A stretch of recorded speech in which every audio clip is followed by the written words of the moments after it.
जनता party की इसी दादागिरी से सूरत को आजाद कराने की लड़ाई लड़ रहे, इसलिए मैंने कहा कि इनके दिल के अंदर भगत सिंह बैठे, इनके अंदर भगवान कृष्ण बैठे जो कंस को ललकार रहे हैं कि आजा कंस देखते हैं दुनिया कितना बड़ा। इसलिए मैं आपको आज रिक्वेस्ट करता हूं कि इनके अंदर बैठे भगवान कृष्ण को, इनके अंदर भगवान सूरत को बता दीजिए कि इस बार कंस का साम्राज्य ढह के रहे, इस बार सूरत को अपना पूरे गुजरात से ये रहे। और सबसे बड़ी चीज ये लोग आम आदमी पार्टी के लोग हैं, अरविंद केजरीवाल की थी, ये यहाँ के लोग आम आदमी पार्टी 27 सीटों के कैंपेन नहीं किया था, अरविंद केजरीवाल करते रहे, इन्होंने स्कूल बनाए, बीजेपी वालों ने केवल इनको गालियां दी, आम आदमी पार्टी को गालियां दी, लेकिन ये लोग स्कूल बनवाते रहे, अस्पतालों में बेड बनवाते रहे। 30 साल से कोई दिक्कत नहीं, इनका पार्टी को चुनाव जितवाने के लिए चुनाव लड़ते रहे, लेकिन आज आम आदमी पार्टी आई है जो भारतीय जनता पार्टी को चुनाव हरवाने के लिए चुनाव लड़ रही है, इसको सत्ता से बेदखल करने के लिए चुनाव लड़ रही है।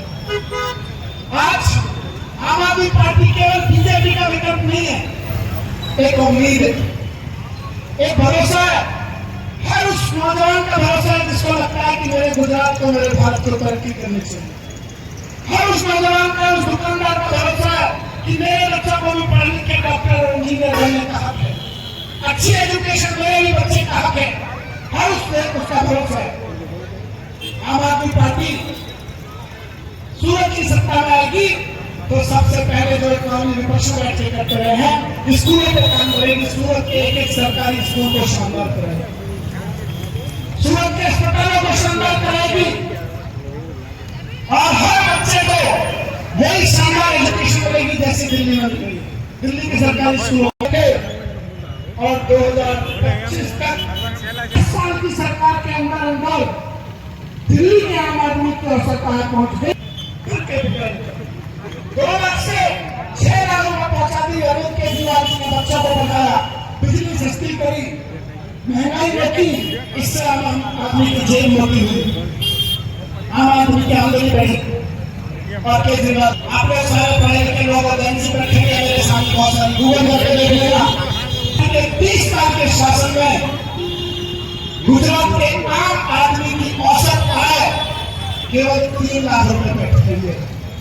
केजरीवाल ने 10 साल के अंदर 6 लाख रुपए करके दिखा दी, क्योंकि बच्चों को पढ़ा, क्योंकि और सुविधा। नरेंद्र मोदी जी यहाँ मुख्यमंत्री रहिए, भारतीय जनता पार्टी का 30 साल से शासन है।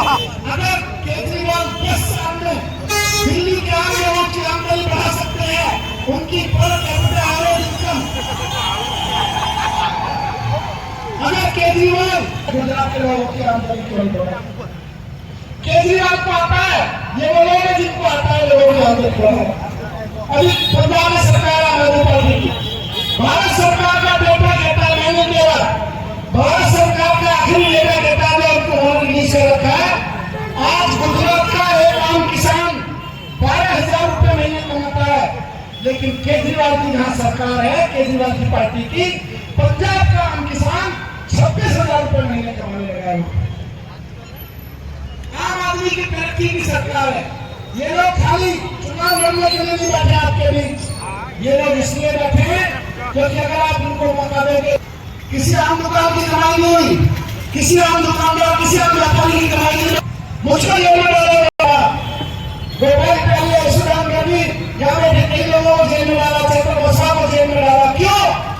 क्योंकि भारतीय जनता पार्टी को पता है कि तुम्हारी कल से शासन को कृष्ण की रक्षा की, संजय सिंह की, किसी नेता का आरोप रखते हैं, आप जानते हो, किसी नेता पर चाहे झूठे आरोप रखते हो, 10-15 साल मुकदमा सरकार चलने का मतलब झूठा है, गलत लोग 3 साल के अंदर भारतीय जनता पार्टी के आरोपों का ये अंजाम हुआ कि अदालत ने कहा कि ये तो केस सारा इतना झूठा है कि इसका मुकदमा भी नहीं चलाया जा सकता, मुकदमा भी नहीं चलाया जा सकता।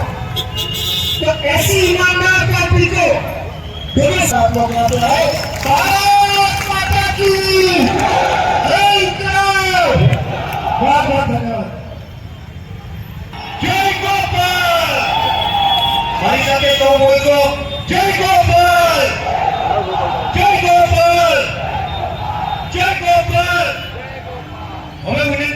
વિસાવદરના લોકપ્રિય ધારાસભ્ય ગોપાલભાઈ ઇટાલિયાને મિત્રો આજે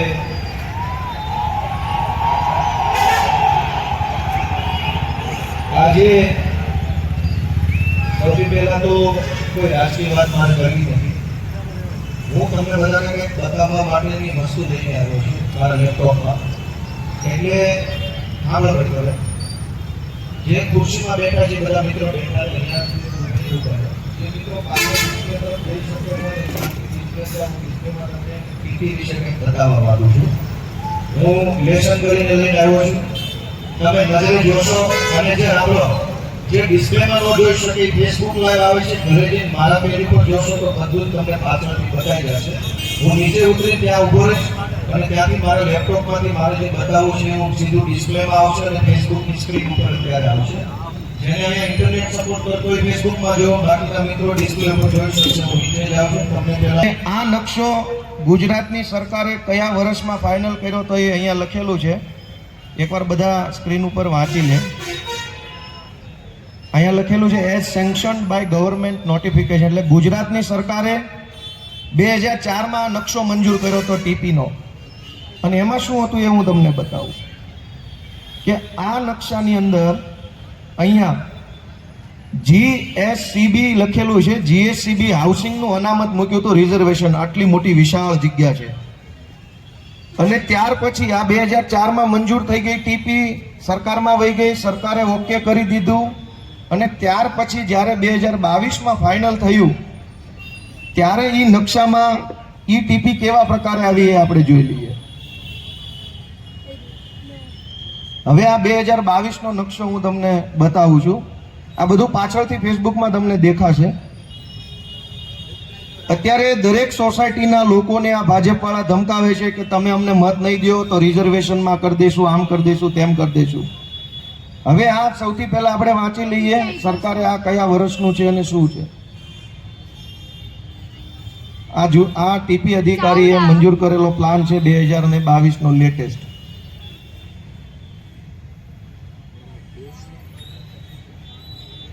આ જગ્યા જે છે આવડી આ જૂનો નકશો જુઓ.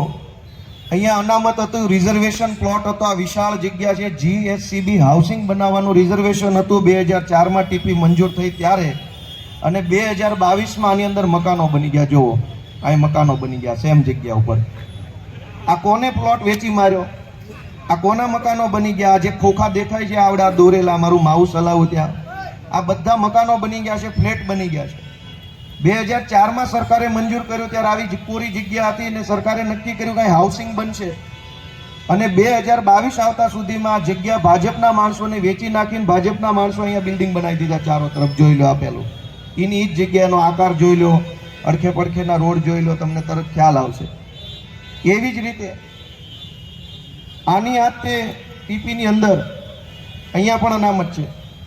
અહીંયા તમે પ્લોટ નંબર જોશો, આ ચોકઠું અહીંયા જીએસસીબીનું અનામત છે પ્લોટ નંબર 112માં.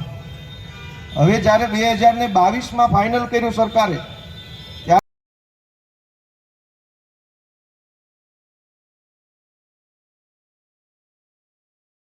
ગુજરાતની વિધાનસભાની સરકારી વેબસાઇટ છે. એમાં કતારગામના ધારાસભ્યએ શું પ્રશ્નો પૂછ્યા એનું મેનુ અહીંયા આપેલું છે. અહીંયા આ પ્રશ્નો, આ મેં દબાવ્યું, પ્રશ્નો ક્લિક કર્યું કે કોઈ પ્રશ્ન પૂછ્યો નથી.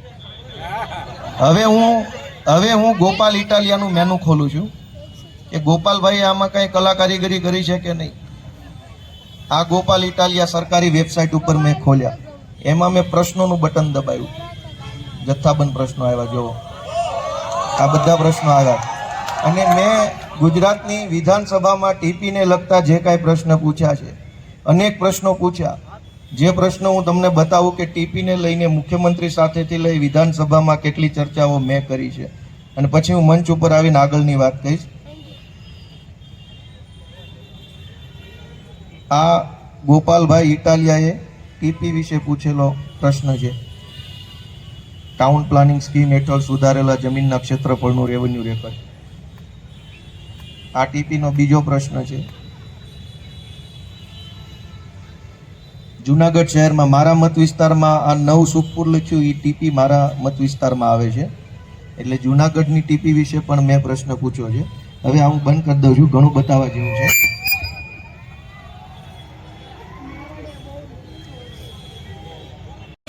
ધમકાવે છે લોકોને કે તમે ભાજપને મત નહીં આપો તો તમારા સોસાયટીના કોમન પ્લોટ ઉપર જેસીબી પડી જાય, કબજા લઈ લેશું, તોડફોડ કરશું. દોસ્તો, હું તમને એક વિનંતી કરવા માટે આવ્યો છું કે 30 વર્ષથી ભીખમાં આપણા મત લઈ જાય છે. દર ચૂંટણીએ નવી ભીખ લઈને આવે. મોટા વરાજામાં પાણીના મીટરની ભીખ બતાવે, અહીંયા ટીટીની ભીખ બતાવે, વરાછામાં બીજી ભીખ બતાવે. 30 વર્ષ થઈ ગયા ભીખ બતાવી મત લે છે. એક વખત ભીખ તમે વિસાવદર વાળાની જેમ મૂકી દે, પછી જોવા મજા આવે. અને આખો ટીપીનો ખેલ હું છે એ સમજો કે અને કોઈ પણ આપણે માનો કે મકાન બનતું હોય તો પહેલા એનો નકશો બને કે પહેલા મકાન બને. સુરત મહાનગરપાલિકામાં પહેલા મકાન બને છે, પાછળથી નકશો બને. હજારો સોસાયટીઓ, બિલ્ડરો, ભાજપના નેતાઓ અને અધિકારીઓ ત્રણેય લોકો પૈસા થાય કરોડો રૂપિયાનો વહીવટ કરી પહેલા સોસાયટી ઊભી કરી દે ચારો તરફ. સોસાયટી બની ગયા પછી પાછળથી ટીપીનો નકશો આવે. એટલે તમારી બની બનાવેલી સોસાયટીની જગ્યા ઉપર નકશો કે તમારા નકશામાં તો આ જગ્યા બતાવે.